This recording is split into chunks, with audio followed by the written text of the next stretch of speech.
Je vais revenir sur la question de l'instrumentalisation, parce que je crois que je n'ai pas été assez clair, ou du moins j'ai progressé dans ma réflexion sur cette expression. J'ai pu laisser croire que l'instrumentalisation était le fait des récepteurs. Mais c'est pas vrai, en fait. Par exemple, quand un Premier ministre est chargé de constituer une équipe de ministres, il va instrumentaliser les différentes personnes qu'il va contacter en leur demandant spécialement de se charger de tel et tel portefeuille, qui n'est pas forcément le seul portefeuille qui correspondrait à leur capacité initiale.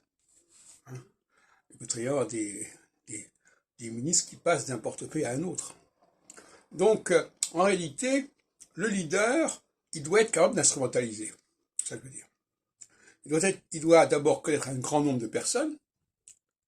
Il doit avoir un savoir sur ce qui existe pour pouvoir choisir ce qu'il va instrumentaliser. Donc, il y a là une question minimale, c'est de circuler, de se mouvoir dans un champ de connaissances, dans tous les sens du terme d'ailleurs, des gens qui connaissent et qui pratiquent, qui fréquentent, et de déterminer quel rôle il va leur attribuer, leur octroyer aux uns aux autres.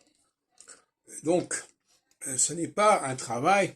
Donc, l'opposition entre émetteur et récepteur, elle est problématique parce que l'émetteur doit capter les gens avec lesquels il va travailler. Il doit les recruter, il va les repérer, il va leur donner un poste, une place. Par exemple, quand on organise un colloque, il faut savoir quelles sont les personnes qu'on peut inviter et qu'est-ce qu'on peut leur demander par rapport à un thème donné. Bon, voilà. Donc je voulais lever cette ambiguïté, malheureusement pour certaines personnes qui ont pu croire certaines choses que je n'ai pas dites. L'émetteur est aussi celui qui instrumentalise. Et en ce sens-là, il est un récepteur aussi, d'une certaine manière.